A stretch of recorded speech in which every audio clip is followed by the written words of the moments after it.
Hey guys, welcome back for another episode of the Pizza Story podcast. I have Rick here today from Billy Brick's Pizza. Hey Rick, how are you? Good. How are you? I'm good. I'm so glad that you got to be on the podcast. I was really looking forward to talking to you. Yeah, I'm happy to be here. I've followed you and followed the podcast on LinkedIn.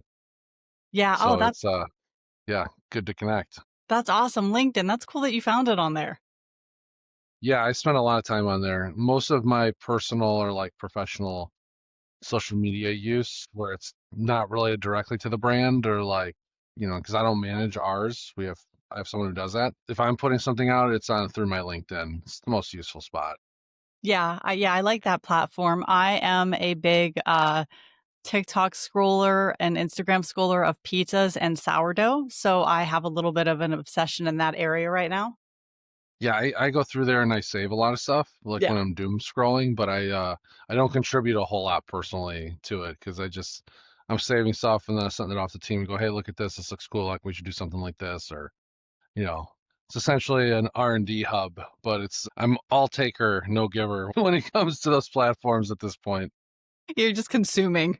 Yeah, Awesome. All right, good. Well, let's get into your story and the whole reason why you're here. I want to hear everything from the beginning of how you got into pizza. sure. I'm sure you'll have questions as I go through some of this, but we started. This is our 20th anniversary.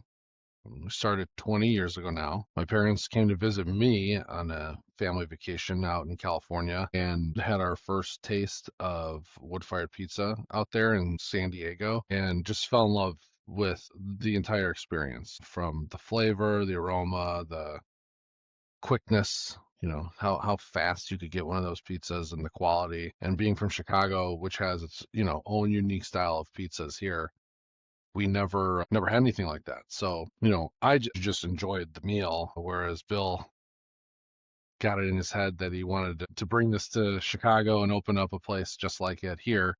And so that's what he set out to do. And then a couple of years later, it actually opened. So I was already in college. I was away when they opened, the very first opening. So that was, I think, my junior year of college. So it was pretty cool. It was kind of out there. And I guess I was like, playing college baseball, studying to do other things. So as far as this being on my radar of something that I thought that like I was going to continue on doing or be a part of, it really just wasn't like a thought. I don't think I had like a plan to not be, like it wasn't a conscious effort to not be involved or to be. It Hmm. just was, we were kind of running parallel lives. Like they were doing this. I was like, oh, that's cool. And then when I came home, I worked in the shop and on breaks on summer and then like in my gap year between college and between law school I worked in the restaurant as well and then I kind of beat around here through most of law school too to just make some money but that was like the extent of my involvement at that time. I was just a cog in the shift. I wasn't really planning on doing what we're doing now. Okay, and then is Billy your dad? He my stepdad. Is your stepdad? Okay. Okay, great. So basically you go to school. Your story's so similar to mine because like I did the same. I mean, I grew up with pizza my whole life, but then went to school, went into marketing, was away, and then I sort of came back. So playing baseball, went to school, went to law school, and then what happened that now you're doing the pizzeria? Yeah, so I practiced for several years and actually had my own creative agency Wow. that I yeah, that ran and then kind of splintered off, sold off, and realized the amount of time and commitment that was coming into this business from like me professionally. Like, I was providing quite a bit when it came to all these things that we did for clients. Like this was one of my clients then. It was a lot of commitment. I also realized like with the age difference and the gap in technology and that type of stuff that these things were just going to get more and more challenging for him, Yeah. for Bill, Yep. as time goes on. And he was relying on me a lot more. And then, with me running my own business and him running his own business, it's like, man, we're just always so busy. We don't see a whole lot of each other than when it's related to work. So I kind of got to thinking, I was like, man, if I could do my family's business what do for my clients' businesses, this would be a really fun thing. There's worse things to do. Yeah. and it would be a fun way to spend my time because make some money, build, continue to grow and build the legacy. And while we're doing that, we would see each other every day because we've been doing that, doing it together. So that's how that kind of started. Didn't always work out that way because it's like I'm in this store and I'm over here and you're over there and whatever. But we keep a lot closer and have over the years and like even now because we're a part of this every day. He's Yeah. retired now, but we had a catch up call this morning about what's going on. Yeah. No, I absolutely love that. I mean, it's so similar to mine. I mean, I had gone home for a year and I had really gotten burnout with marketing and, started helping my dad with the pizzeria, and it's a really cool thing to do marketing for. It's to me one Yeah, of my favorite things to do is marketing for pizza. yeah. So that's where that started, and initially I envisioned my only role was going to be to help strategize like the growth and things expanding, capital and all these other things that I was used to doing for clients and protecting the like, securing the brand rights and growing that and potentially franchising. I wanted to focus on that part of the business pretty much, and then the marketing because those that was my background. So I was like, all right, cool, I'll do this. But as time went on, and then we had some health issues come up and all that other kind of stuff. I got much more into the operations side of the business than I ever thought I was going to, and for the best, because I really have worked every position in the whole business now. From any job that anyone comes into, I've done. So that really wasn't like the glamorous, I guess, thought that I had, but it ended up being the reality of the situation. Of if something was leaking, I wasn't gonna just let it. So I was plugging holes for a while and trying to figure those things out. And every day has its own unique challenges, and even our first run at doing the podcast, had a couple things pop up with staff, and they asked if I could go and help out with some stuff to make sure that everything was smooth. So I was like, okay, no Yeah. problem. So I don't regularly do that, but it was, you'll catch me where it's like, oh yeah, I'm on this podcast, but I'm also like on a truck right now. Yeah, no, listen, those things come up when you're running any business. It can just be unpredictable, like what can happen in a given day. Yeah. Yeah, absolutely. So take me through. So I'm assuming, of course, you guys start with one place. Take me through this expansion of the pizzerias. So it was, let me think what year. There was a number of years. I'm trying to think the exact amount, but maybe 7 or 8 years before we opened up the second location. So it wasn't right away. A lot of people do that, but that's not what happened here. We had the original store, which was very small. It only had 11 seats, and then we moved down the block to a larger location. That was like our first expansion. And then the second thing we did was we opened up our second location in Wheaton, several miles away from here, and that one opened up great. So then the next year we opened up a third location in Naperville, which is where I live and where we kind of have a base now. Yeah. And we opened that one up the next year, and that one didn't open up as hot. Yeah. So then it was like, okay, we're at that three stores now, which is like that one of those numbers that everyone knows as an operator. It's like running one is running one. Having two is still manageable. At three, you start to need a sort of systems and a team and start having all those things. And we didn't have those things. So that became that was like the next hurdle challenge, was to get that third store up, get its numbers up, have it making money. And so it was several years after that store where an opportunity came up for the fourth store with a different investment partner, because we were on our own with someone on the property side of things that wanted to develop their properties and was like, hey, it'd be great if we could include you guys in a couple of these properties and kind of expand and grow together as partners. I said, okay. So that's when I came back like fully. Yeah. I was around that time, and that fourth one opened up, and it was not so hot. Ups and downs. It was not so hot, and it was like, man, maybe we're not as good as we think we are. And it wasn't that, but there was a lot to learn. So then we opened up a fifth, sixth, seventh, Wow. and the thing that I learned, and now we've just opened up because we've gone through periods of expanding and like some contraction. Yeah. Um, we just did our 12th opening, Wow. but it's our eighth one that's operating now. Yeah. So we cut a few, and what I've learned is like we've had a few. of our last three. One is like steadily growing, but not where we want it to be. But it's like it opened up where we just below where we thought. So it's just underperforming slightly, but it's not like it's not a loser, but it's not what we wanted. The one right before that came out hot, cooled off tremendously, and then we got it up, and it's now our number one grossing store. Wow. But it was like a 3-year sludge to get to that point. And so, it's a great store, but that one was a challenge. Like it was exactly what we thought it could be, but it took more time than we thought it would. And then our newest opening is not only exactly what we thought it would be in the exact timeline, but it's exceeding our expectations. So I guess the thing that I've learned from that process is, so, if you have a good model, if you have great food, if you have great service, you have a great brand, you have all those things, not every single opportunity is going to work. For It could be timing, it could be location, it could be whatever, and you don't just stop because one of them didn't work out. So there's some that we made, like I feel like if we went back to those opportunities now, we could do a much better job than we did at the time. But we didn't know what we didn't know, and we learned a lot through some of those missteps, and we learned a lot through picking all different types of locations and going like, I see what was working here and why this one is so profitable for us and why this one is not.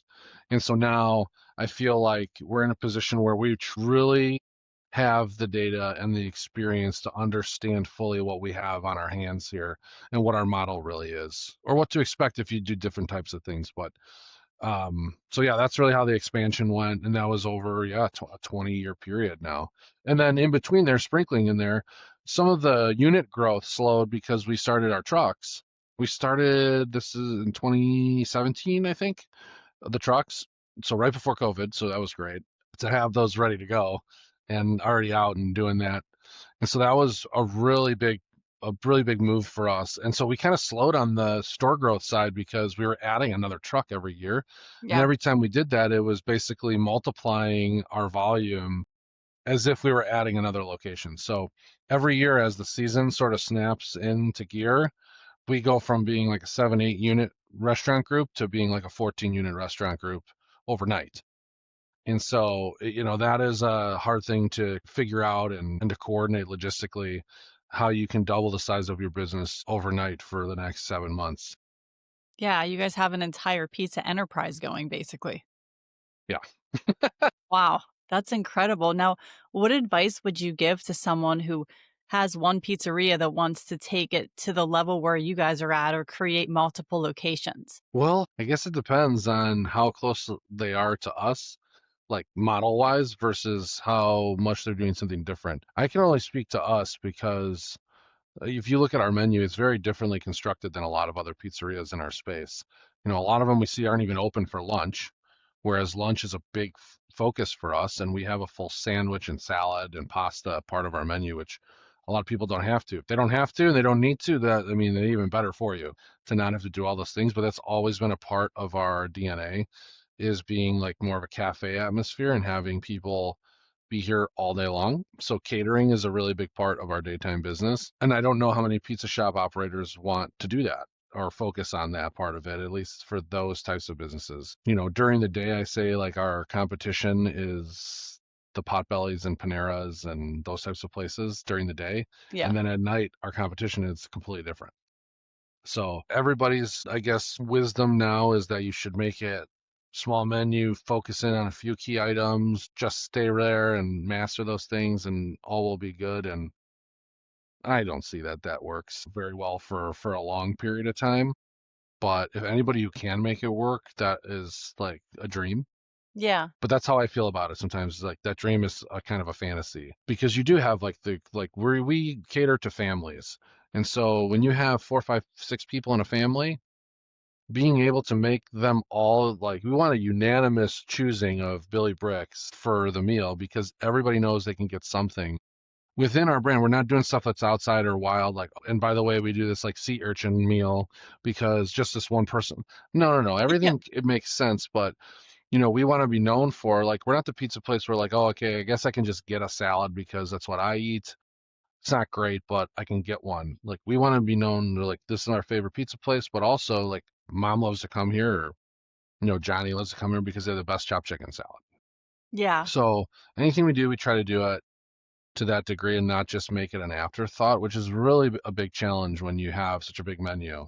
But I find it helps our cost of goods more than anything because there's so many items when we get so creative with our pizzas that we already have here that to me it seems silly not to cross utilize them with different dishes between pastas and appetizers and salads, so we have like our balsamic tomatoes, for instance, that we use for our chicken pesto, which is our number one selling sandwich, but that in the grinder for 20 years. We also use them on our very veggie pizza, but we also use them in our chopped chicken salad. So it's like you're using that one prep across dishes. And they're also used for our bruschetta. Wow. So why not? Yeah. Why not have that and have so that prep doesn't go to waste, keeps it really fresh. We're able to do small batches across all these different tables. And, we can have 3 prep tables to basically do all of that. So it makes it, I guess my recommendation is if you're going to expand, know that every market's kind of different. Everywhere is a little bit different. And to try to do like the 80-20 rule, which is what we do, we try to focus 80% on our model and 20% on locally what is the preference in that area. Here we have like one neighborhood, a couple towns that we're in that are really big on halal. Mhm. So we like to focus on the veggie options that we have and any of the halal meats that we might be bringing in, or, the naturally vegan dough and things like that, where that's a focus, because this is the community we're serving. And then in another location that we have, like people love that our ice cream is kosher. So by that you can just know what I'm talking about. Like it's a very towns and communities are very diverse, and some places have higher populations or whatever. So you have to have that, to me, 20% adjustment where, or at least in your marketing, if you already have these options of this is really important to this community and that's who we're serving. So we want to make sure that we're tailoring some things and not just going we're cookie cutter, blah blah blah. And I think that's one of those things you really have to think through as you expand. And I see as when you're to a certain level, you can do those types of things still.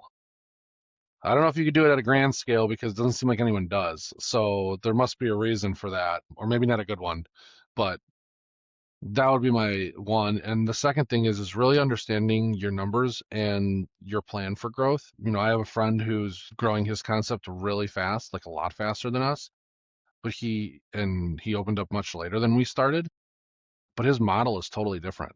Huh. And how he's financing and how they're doing it is very different than the position that we're in and what we want to do. It doesn't make it right or wrong or good or bad. It's just his goal is to get to X amount of units because his financial plan is to get to this spot. So Yeah. that's how he's planning to get there. For us, like we don't have the same type of numbers, the same type of model. Like we don't need to have as many units to get there to where we want to go. And those may be 2 very different places, whereas his is a plan for an exit within X amount of years. Ours is not necessarily to do that. So I guess that's the thing, is just really figuring out what it is that your goal is, like what you're trying to accomplish, and then having those short term, midterm, and long term goals, and then making every decision, to head towards that. And then the second you say that, though, something comes up and then you pivot. It's like, Yeah. I was like, yeah, I know we had that plan, but that was so last year. Like now this is the plan. So there's quite a bit of that too, the flexibility and kind of rolling with it. We recently talking about, man, I think we can, with a lot of stuff we figured out, get back into the more like non-traditional locations, stadiums. Like we could really go back and attack this now. We could do this. We have the infrastructure to do this. And we're like, yeah, but maybe this is not the right time because we got these other things going on. Let's focus on those. And then I agree. We are ready to do it operationally. We can figure it out now. So let's go back to that once these projects are done. Next thing you know, our guy's on a call and he's like, hey, I think they might invite us to be the official pizza of this college. Wow. I'm not going to say the name yet, but it's a big one. That's And I'm like, awesome. okay, I guess we're moving up that timeline. So Yeah. when you can have those plans and have that type of timing and whatever, but when those great opportunities come, you have to be ready. You have to figure out how to do it, say yes, figure it out, and, put yourself in a position where you feel comfortable accepting those opportunities or going after them. And then knowing like, yeah, if it doesn't fit in your timeline, sometimes you got to change your timeline. Yeah, that makes total sense. Now, what is your favorite thing on the menu? My favorite thing on the menu is, man, I do love our pizza. I do. Like, I think we have the best pizza. And if I, like, stranded island had one thing I could eat and I have to eat it every single day and that was it would probably be our margarita with our sausage added. Mm, I would go sounds a good. classic margarita with sausage and I could eat that every single day. But our sandwiches are really, I call them a secret weapon, but they're not really a secret with our customers 'cause Mhm. people love, like everybody loves them. But our Italian grinder and our stromboli sandwich are two of, again, I could eat those every single day. They're so good. Wow, those sound delicious. Really, really good. And then let's say, like, what is your best seller with your customers? So if I could break it down by category. With our appetizers, anything with a dip or carbs, people love. So they like our bites, they like our garlic bread, and they love like the baked goat cheese dip. Yes, we sell meatballs and caprese and all that stuff, but there's a big lead for the bread bites and the pretzel bites, and people want carbs with a dip. Like Yeah. that's very clear, at least from us. For salads, our chopped chicken salad is our number one. Hat tip to Portillo's. Like we basically started making that Portillo salad that we loved many, many years ago, and that's what we've stuck with, and it's our number one. So that's that. Sandwiches, the grinder and the pesto, always number one and number two. And pasta, mac and cheese. It's the one that we sell the most of, which is kind of awesome. It's a huge profit margin for us, and ours is really, really good. But again, we're like, okay, who's gonna buy mac and cheese? All right, we got all these families. My kids love mac and cheese, so if we go and they're like in a mood, they'll always be happy with mac and cheese. But we're like, we don't want to just do that and then have them that mac sauce just be generic or whatever. We want it where, like, when your kid doesn't finish their dish and dad, like me, and I'm talking about me, Yeah. dad puts his fork in there and steals a bite of it, is like, holy shit, that's really good. Like, that'd be the best mac and cheese I've ever had. Like, that's what we go for whenever we try to do anything, is to add it, even no matter what the audience is or who we're gearing it towards, to have them leave and be like, that's something like I wasn't expecting the mac and cheese at the pizza place to be that good, And so whenever we add anything, we're really conscious of that. So that's our number one pasta category. Number two is our baked mostaccioli, which Mm. where are you located? So I'm in Tampa, Florida. Okay, so baked mostaccioli is not like a thing in Florida. In the Chicago market, baked mostaccioli is at like every Italian or pizza place. It's essentially either it's mostaccioli with uh, gravy, usually a meat sauce, almost always a meat sauce, and then like baked mozzarella cheese all across the top. Mm. It was very good, but I didn't realize until I got older that that was a very much a regional thing. I've never heard of it, and it definitely is. Yeah, so like I joked that when we opened a place in Florida, which is one of the ones that we don't have anymore, Mhm. I put it on the menu and I wanted to call it the usual because when I was a kid, whenever we would call and order from our local place, they had our order on their computer. And so we would say, give me two of the usual. And that would be the baked mozzarella because that's what I always ordered. So I wanted to name it that, but I'm like, oh, that might be lost on everybody down here who has no idea what we're talking about. Um, but that was that. So those two, predictably, I would say. And then for pizza, build your own. So people choosing their own toppings is definitely the highest, not like item wise, of sales. Yeah. Then the margarita and our honey love, which is we created. Man, I can't even tell you how long ago it was. Maybe 2016 was the first time we had that pizza with Wow. hot honey on it. And so, we've been doing hot honey on pizza for almost 10 years, like almost as long as, like, we do our own though. We don't use mics like a lot of people do. It's great, but to us it's a little pricey. And Yeah. two, once again, I didn't like, because we used it for a long time and then we switched and started making ours because I was like, you know what? Every pizzeria I go into now has it. It's no longer special. Yeah. So the flavor and the taste, I'm like, okay, you have pepperoni from Greco. We have pepperoni from Greco. You're using Mike's. We're using Mike's. My pizza's the same as yours now. So we couldn't do that. Yeah. So we created our own to give it a unique flavor profile. And when people eat it, they're like, wow, that's really different than the other hot honey pizzas I've had. Like it's terrific. But it catches them off guard because they're like, oh wow, that's different.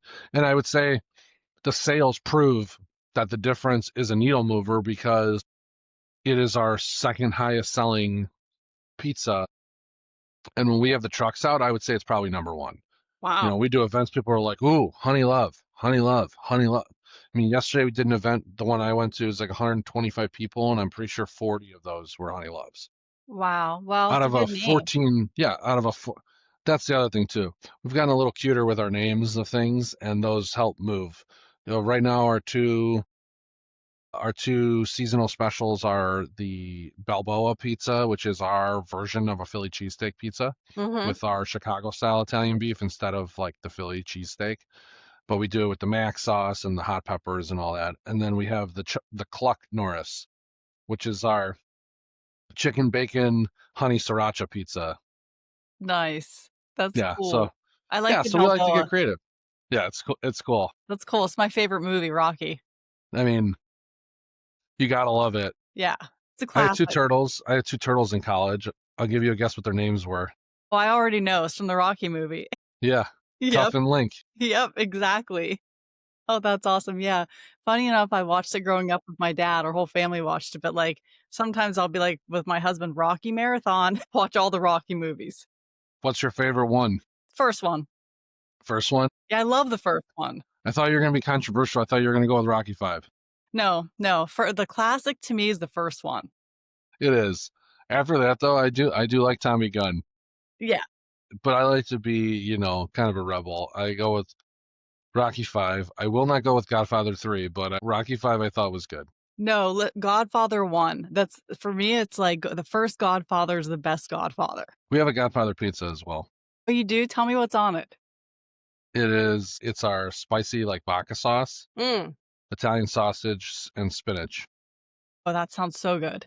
Yeah, and with roasted garlic. It's or modeled and designed after the dish that Michael orders in the restaurant before he goes to the bathroom and gets the gun out of the Yep. toilet. So, I was like, we should make one like that after that because nobody knows we have vodka sauce, and I think it's our best sauce on the menu. Oh, yeah, I love vodka sauce. That stuff's amazing. Hmm. Very nice. Do you have anyone in the pizza industry where you feel like you get inspiration from, whether it be someone at another place or within your own family? Within my own family, quite a bit of family working here now. A lot of cousins around. One of them, what's up? One of them is right around the corner here right now. The guy you see on all my social media with us is my cousin. Okay. Um, my other cousin is up front. She handles all of our catering sales and private events. And so, but as far as like inspiration, I don't think I'm really, I think probably inspire them. I like No, that. It's he's good. good. I should, right? I'm the old head Yeah. for them at least. But in the industry, yeah, there's definitely people that I mean, I follow a lot of places and I've met a lot of people and I've seen, what they're doing. There's some random ones like one-off independent shops that like I love to see what they're doing creatively with their pizzas because they're still owner operated with the owner like right in there doing stuff. But then I would say like I see a lot of the same stuff. Yeah. And to me that's a little depressing because I'm like, if somebody looks I find people that I know follow us that copy our pizzas a lot. And it's kind of a running joke that we'll say like, I'll set the clock for how many days it'll be until they run the same special or they have their own pizza that they just created that looks exactly like ours. And it's whatever. I guess it's what people say, it's like flattering. I'm like, well, flatter me less. Yeah, I was gonna say that. I was gonna say, well, maybe a little flattering because they're, trying to copy you guys, but I understand what you're saying. Like flatter me less, especially if you're in my market. But but to that point, the more people do that, I do take it like it's a sign of like acknowledgement of respect or whatever that they're like these Admiration. guys are good, admiration. Yeah. So number one, that's that. I only joke that it like upsets me. I just use it to get everyone excited. Look what they did. And then number two, though, I think it use that as like a motivation to say, well, they can't keep up because they're just copying something that was old news, and now we're already doing this. Yeah. So I like to keep it like as fuel or fire or motivation for everyone on the team to say like, hey, we're so good at this. Look, if people copy us, like let's stay creative. Let's stay on top of it. Let's never get on our heels. Let's never, ease up off these things. So like if I get the PMQ report and it's like the top toppings of the year or whatever it is, the top toppings, I don't go in there and go, well, let me look at what this person's pizza is and copy their pizza that's popular. I look at the list of ingredients and I go, ooh, these are popular. What could I do with those? And Yeah. we start and sit down and try to put together dishes based on what people are ordering. So yeah, you're gonna see some similarities because people are like, how many types of pies can you do with Calabrian chilies? Well, I'd like to do one that someone else hasn't done. Yeah. So I don't look up people's for those. We'll look at the toppings that, they're using to put together those reports of that. And a lot of times I love to see that we've been doing it. And then I start seeing them pop up on there, and I'm like, oh, maybe we're helping make it hot. I don't know. So I would say that, but there are definitely some people more broadly in the restaurant business that I follow and really enjoy. I think I learn a lot more from the restaurant industry than I do necessarily from following people in the pizza industry Yeah. as far as operations and systems and all that. And then on the pizza side of it, there are definitely some people that I see and follow, and they're doing what we want to do, Yeah. or they're like right where we are. And I see them getting to that like sort of next level and how they're getting the next step of what we're trying to do, either faster than us or like kind of on the same timelines. And as I look at that, I go, all right, if they can do that, like we can do that. So I guess one of the guys like Nick from Caliente, and Mhm.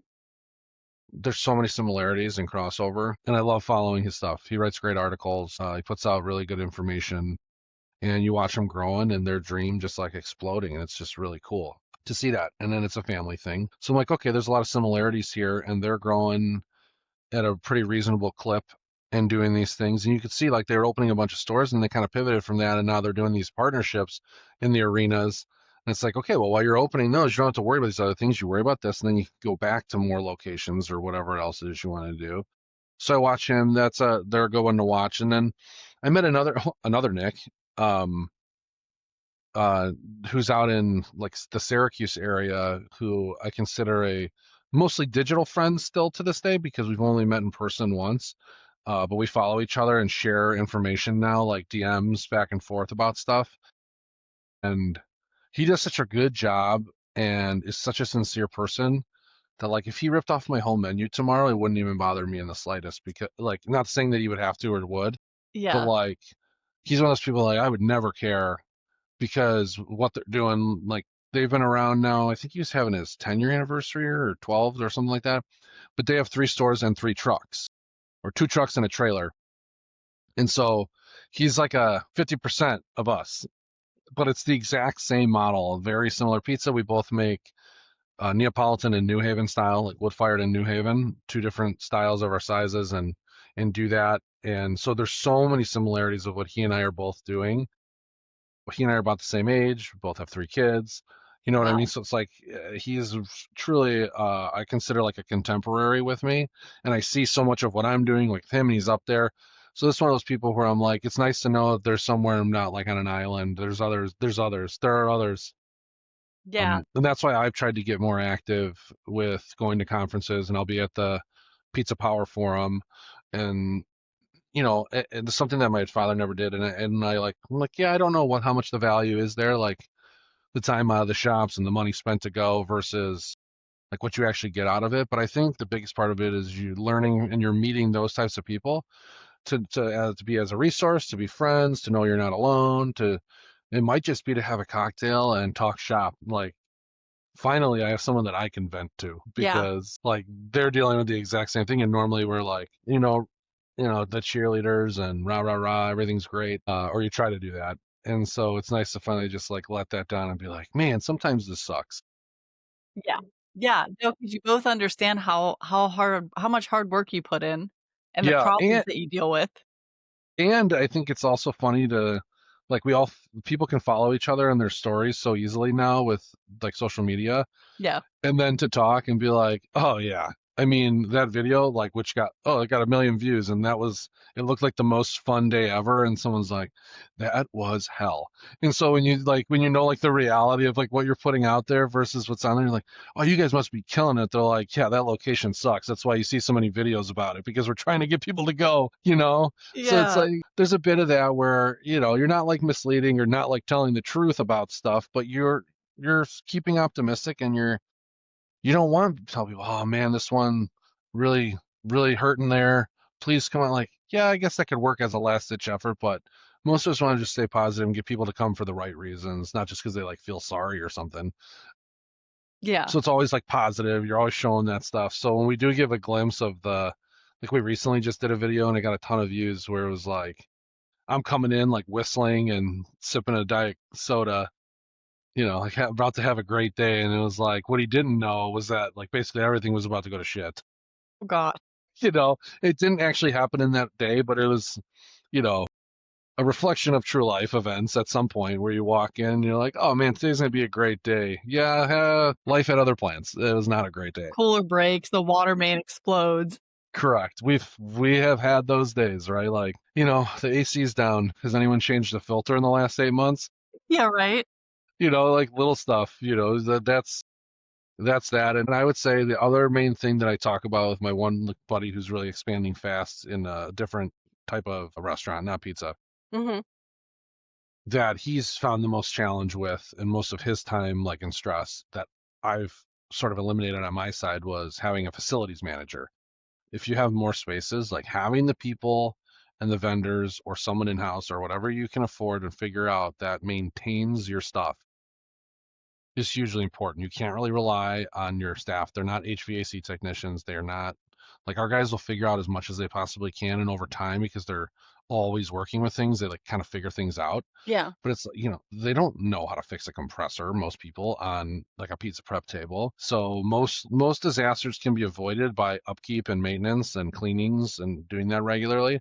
So it's an expense like nobody wants to have, but the peace of mind and making sure you don't have downtime and what it costs you and the stress later, I think you can get a longer lifespan out of all your stuff and also have it perform without having disasters. And then having that system in place for those types of things for your accounting, the bigger you get, you have no choice. You have to do these things for your accounting, for, all the financial processes, all of the inventory processes, and then all of your physical stuff, equipment. You gotta have a guy for that. You gotta have someone for that because if you don't, that I find will distract you the most from doing the things that will help you grow your restaurant Yeah. and also will put an unnecessary burden on your employees where, you can't really blame them, but it's like, come on, be reasonable. I only have so much time, but also you are standing there all day, so the HVAC should work. So it's those types of things where you don't think about that. You're thinking about your recipes and your food costs and making the pizza and smiling at the guests. And you can't forget about your facility. It's one of the things I see when I know a place is not doing well or going out or the owner is exhausted or is mailing it in or lost the fire or whatever it is. You start to see those little things with just a mess, right? There's just like small messes everywhere. And you Yeah. just see those things and you're like, yeah, you would never see that at a chain. Yeah, it's true. We have a facilities manager at our place, and it is definitely necessary. What has pizza meant for your family? Well, I mean, I guess the start, like, is just from a personal level. Before all of this, I mean, it's like most people's favorite food. Yeah. It's one of our favorite foods. It's definitely one of the most communal foods, right? And sharing ones. You think about it with like every team party or event, or, at Christmas when we had traditional Italian Christmases with, the seven fishes and Yeah, me too. and it's like that's what we had. Like Yeah. we made baked clams and we shucked oysters and we had shrimp and we had all that stuff. But for the kids, we had homemade pizza. Yep. So it's all of those things that especially being Italian, it's not only just a part of most people's culture, but it's definitely a part of ours in our family's tradition and love for cooking. But then with opening the restaurant, it's been here since I was in college. Yeah. And now I feel like that's equal to almost half my life that we've had it. Yeah. So I've grown up in it, grown up around it, done family parties here, done all these other events. And now with the trucks and the catering, it's really cool because we get to do that with everyone. I think that's the nice part. We do over 100 weddings a year now. Wow. Yeah, so we're a really big part of everyone else's like biggest days of their lives, which is super exciting, right? And then and then obviously like on even like a more personal level now, like what we do provides for our families. What we've been able to build here is going to allow both my parents to retire with this thing still going, with them being able to, they've done all the right things with their own finances. So it's not like if they close tomorrow, they'd be homeless. Like they've made good decisions, and my mom has worked really hard her whole life too, outside of this, as well as help with this. So Yeah. they're okay, but they can also rely on income coming from here forever, as long as it's running and doing what we're doing. Which is, it's nice to be able to say, like, for me, yeah, people make sacrifices for you and do things for you to allow you to do things like have travel baseball my whole life, take all the private lessons, go live in California to play ball, to that got me a great scholarship to go have my college experience to help me out with law school and not have too much debt and all this type of stuff. So to be able to then create that sense of security with what I'm doing, just on a personal level, is fulfilling to say, like, it's my turn to help. But it's not like I have a cross on my back doing it, Like, I know some people are like, oh, I really had to sacrifice to like do this and help my parents. It's not like that. This is just another great opportunity for me. So like even in my helping them, it's still a great opportunity they've provided me to be able to do it. And then I have to do with it what I can, So I have to make the most of it. And fortunately, they didn't realize that all that schooling and stuff that they supported and helped me go through was eventually helping them. So I think that is a great lesson for other people too, is that what you invest in people most of the time will come back, whether that's your family or employees or whatever, because you never know what you're gonna need or what's gonna come up or whatever, and to have that person ready to step in or do whatever is important. So you should always be investing in that. And then also, I guess like on just like my direct family, it's like my wife and I and my kids are well taken care of. My wife works hard and I work hard doing this, and we're able to have a really nice life making pizza for people and making them happy. So, that's something like Nick put in his book from Caliente and talks about, where it was like his original goal was to be able to have a house in whatever neighborhood that he could have never like really dreamed of being in. It is like a modest, like nice suburban neighborhood, but it was like when you come from nothing like we did, Yeah. it's like that seems unachievable or is like a lofty goal. It's not about becoming like incredibly wealthy. It's about, I just want to have that. Yeah. And he wanted to have a nice car. I think as we say, like a nice car and to be able to have a house in whatever neighborhood. And Hmm. once he did that, he was like, I'm just focused on putting the rest into the business, and we're just continuing to grow it for other people to have opportunities because I have everything that I could need. Like I've Wow. already fulfilled that first part of it. And like that kind of stuck with me because, I had a lot of goals, I had a lot of stuff. Like we're living in the neighborhood that my wife always wanted to live in, right near where she grew up. We're in a great school district. We have a nice house, so we're able to make how we wanted it. We have cars that function, they get us from A to B. Yeah. Like there's nothing more. You can have those goals because they're a reflection of you doing well and making great choices and being successful, right? But we don't have anything else that we ever need. So on a personal level, I think our wants are our wants and our needs are our needs, and our needs are met by feeding people and making them happy with pizza. So in that respect, there's really nothing more that we could ever like truly expect or demand of this thing. And we have a lot of other people to make their careers here as we grow, and that's a big part of the expansion, is creating opportunities for our terrific people to continue to grow with us instead of having to grow away from us. Yeah. So that's why we try to do it. And yeah, that's basically it. That's the personal side of it. Yeah, it's really fulfilling. I really enjoy it. And if you didn't, this, if you didn't actually start enjoying it or stopped enjoying it, this would be a very difficult business to fake it, and it wouldn't last very long. Yep. You're absolutely right about that. Now, what do you see for the future of Billy Bricks? See a lot. Um, Good. Plan on continuing to open more stores. Yeah. We're probably gonna. alternate, at least as I see it right now, with opportunities, taking on one, probably not two, but maybe one new opportunity per year for the short term future. Whether that means we're going to add another truck or a different type of truck for something that we're going to do, or if we are going to open another store because a terrific opportunity. Like, we're going to stay open minded to basically whatever the best opportunity that arises, because we have things that we're looking at. Hmm. If nothing comes up in the space where we find the right location for the right rent and the right whatever, or the building to buy or whatever, if that doesn't come up, we know we can build another mobile unit because we have those plans like in our mind of, okay, so let's draw this one up, let's move this forward, and we'll go ahead with that because none of these other things materialize because we're not going to force it. Yeah. So we always have that option, and then we have some of these non-traditional opportunities that we are working on timing wise, and some of that's up to them of when their other contracts with people expire and they can do stuff with us. So we're working within those time frames, but I would say we're going to expand mobile. We are going to add units, but we don't say like I'm going to do 5 in 5 years, because I think that's a trap. Yeah. I think if you say I'm going to do 5 this year, 2 this year, or 5 and 5, you start making choices based on we had a plan versus finding the right opportunity. Yep. And so I don't necessarily, because we've done that. We're like, we're going to open up and blah, blah, blah. It doesn't work like that. It's like we're going to find the right spots because we know we have these other things we can focus on and grow.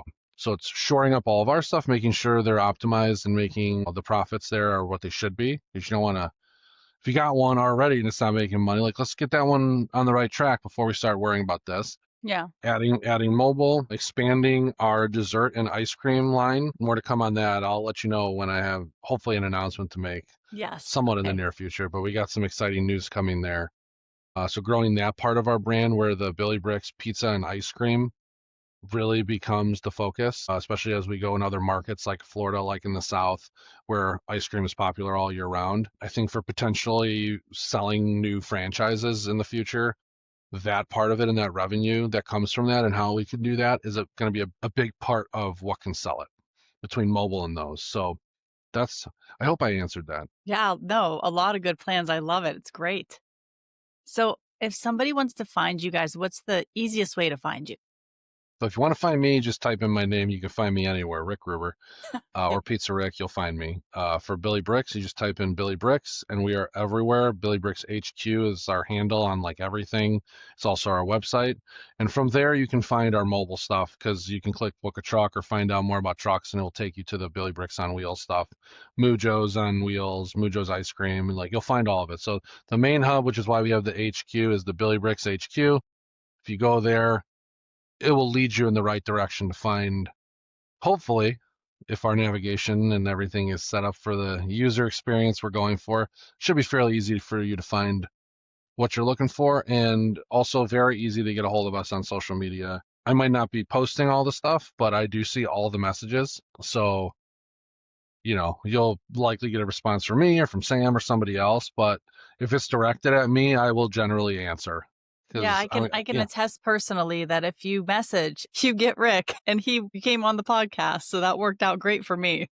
yeah, it's pretty easy to get a hold of me. Absolutely. So, guys, go and follow them on Instagram. It's at Billy Bricks Headquarters HQ, Billy Bricks HQ. Rick, thank you so much for being on the podcast. The story was incredible. I wish you the most success in all of your future plans for expansion. All right, thank you.